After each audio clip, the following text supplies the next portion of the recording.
The Ice Warriors are one of the most iconic Doctor Who monsters, who are often overlooked as just being another lumbering alien race introduced in the late 1960s.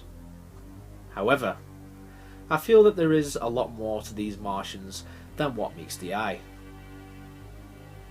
Created by Brian Hales, the Ice Warriors made their grand debut in the 1967 story The Ice Warriors, starring Pat Troughton as the Doctor. I always thought that they looked like crocodiles due to their green armour. Of course, we never saw this in their early appearances, as these stories were transmitted in black and white. I always thought that the Ice Warriors were one of the more visually striking monsters than a lot of the others that preceded them, and I'm sure that I'm not the only one who thinks that. If a Doctor Who monster gets a chance to reappear in the series, then the writers and the costume designers have done something right.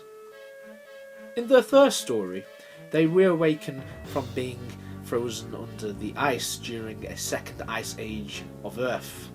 Their plan? To take over the world. For their first story, they made an impression on audiences with their distinct whispery voices and their Lego-like hands.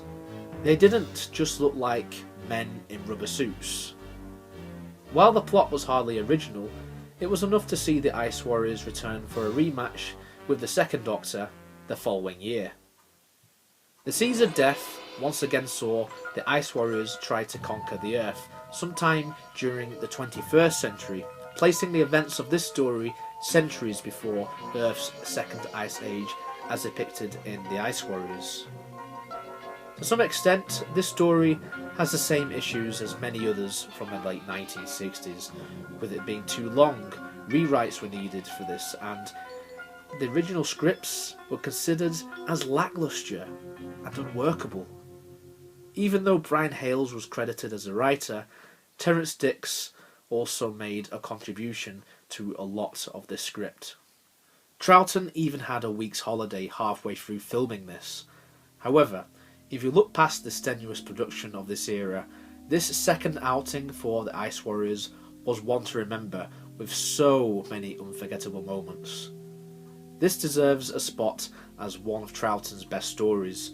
Another great strength about Seeds is that it established that there was a hierarchy in this Martian race. We met an Ice Lord for the first time, specifically Lord Slar. The addition of this character was beneficial to the story as it fleshed out this warrior species. Slar's presence aided the Ice Warriors as being something far more than just grunts who were trying to take over the Earth. Their ploy to try and change the Earth's atmosphere was an effective one, and it felt more original than their debut story. Of course, one of their strengths was also costly. The sonic beams located on the arms was inadvertently used against them, and thanks to the Doctor, they were defeated once again. By 1972, Doctor Who was now completely different. Jon Pertwee was now firmly established, and the rest of the main cast had changed completely. Oh, and it wasn't colour now. The third outing featuring the Ice Warriors was commissioned. This time though, their role was largely different. The Curse of Peladon, once again written by Brian Hales, is set on the planet Peladon. What is very interesting about this one is that the Ice Warriors, along with their leader, Lord Isla, were thought by viewers to be the villains of the piece. However, in this, they actually serve as an ally to the Doctor and the other so-called good guys in this. The plot is that Peladon is about to join the Galactic Federation, which is an alliance among many alien races, including the Ice Warriors. However, the High Priest Pepesh is trying to stop it from happening, as he wants Peladon to go back to the old ways. He and Arturus try to kill the Doctor. They betray King Peladon and frame the Ice Warriors. In a funny sort of way, the Warriors end up being heroes in this story. Overall, Curse is one which I've always enjoyed, in particular due to the political parallels with real-world events at the time. As this story was broadcast, the UK had negotiated to join the EEC, which nowadays is known as the EU. There was political debate as to whether it should have joined the European alliance. By 1973, Britain became part of the EEC. I love how this real-world concept was adapted into Doctor Who to include aliens. Arguably, Peladon politics was a metaphor of British politics. King Peladon was an allegory of the young British person who had hoped to join the alliance, while Hepesh represented one who was a traditionalist and wanted to preserve the status quo. Furthermore, the Ice Warriors were preconceived as the baddies by the Doctor due to previous encounters, but here the perception of this race and its culture changed. At this point, Germany had already been a long-established member of the EEC. While their part in both world wars could not be ignored, they were vital to the EEC, much like how the Ice Warriors were a fundamental part of the Galactic Federation as depicted here.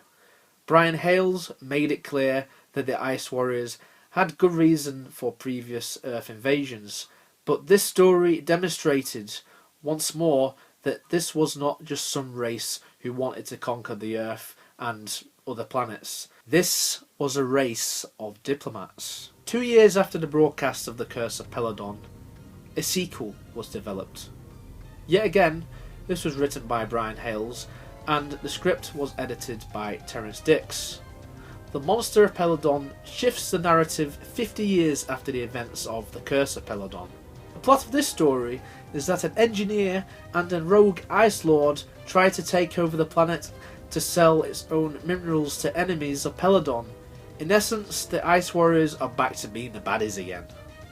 In terms of how much this entry built on the Ice Warrior lore, it did not offer anything new. While the story does have some good elements in it, for me, it was one that always dragged on for far too long, much like the first Ice Warrior story. For me, it was a step back for the Martian race because their appearance in this was very run-of-the-mill, especially compared to the Seeds of Death and the Curse of Peladon. This story proved to be the last writing contribution by Brian Hales for Doctor Who, after having a writer's credit for 6 stories. For many years, The Monster of Peladon was also the last story to feature the Ice Warriors in any capacity. It took nearly 40 years until we saw them again in the 7th series of the revival. In Cold War, the Ice Warrior design got a modern day update. Gone were the tufts of fur around the neck, gone were the Lego hands, but apart from that, the design was very recognisable with the red visor and the reptilian-styled armour. If there was one criticism I had, then they no longer had the whispery voices. Cold War saw Matt Smith's Doctor face off against a lone Ice Warrior on a submarine in 1983. Writer Mark Gatiss made it very clear that he was a big fan of the Ice Warriors as he grew up watching them in their old appearances. What works with his writing for Cold War is that he doesn't just rehash the old ideas from previous appearances. The lone Ice Warrior was indeed the main threat, much like the race was depicted in their early appearances in the Troughton years. Cold War showcases a lot of things which a lot of viewers did not know about the Ice Warrior race. The most notable of this is that it removes its helmet, and for the first time ever, we see what the creature looked like. This may have been controversial to die-hard Doctor Who fans when this came out in 2013. Nevertheless, we learn how formidable just one member of this race could be without that familiar suit. I get why Gatiss did this, as these aliens were not seen for nearly 40 years, leaving many gaps to be explored and giving the Ice Warriors a new potential for 21st century TV. While Cold War did have a mixed reception upon broadcast, Gatiss was commissioned to write another story featuring the Ice Warriors. In the 2017 story Empress of Mars, Peter Capaldi's Doctor finally encountered the Ice Warriors on their home planet, Mars. It's incredible that it took 50 years for this to happen. Yet again, Empress of Mars adds so much to the Ice Warrior lore. We get introduced to the Empress, who is the first female member of the race to be depicted on screen. The story features a small conflict between Ice Warriors and Victorian soldiers. However, the story ultimately ends on a high note. The conflict is ended, and the Doctor persuades the Ice Warriors to begin talks with the Galactic Federation, making this a prequel to the Curse of Peladon. As long-time viewers would have known, that story showed that the Ice Warriors were firmly established as being part of the Galactic Federation.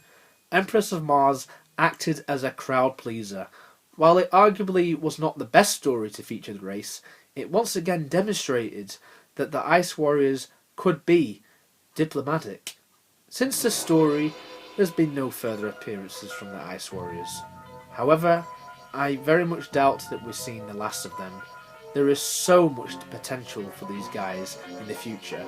Of course, they have appeared in countless expanded media as well, but it would mean that this video would be way longer than it needs to be if I started talking about that. To end this, I think that having a race like Ice Warriors in Doctor Who is a great thing. I always like the design, whether it be the old design or the updated design. I like how they could be used as an ally in one instance, but also be a deadly foe in another. They are a fascinating race of aliens created by Brian Hales, and I always look forward to anything featuring these Martians.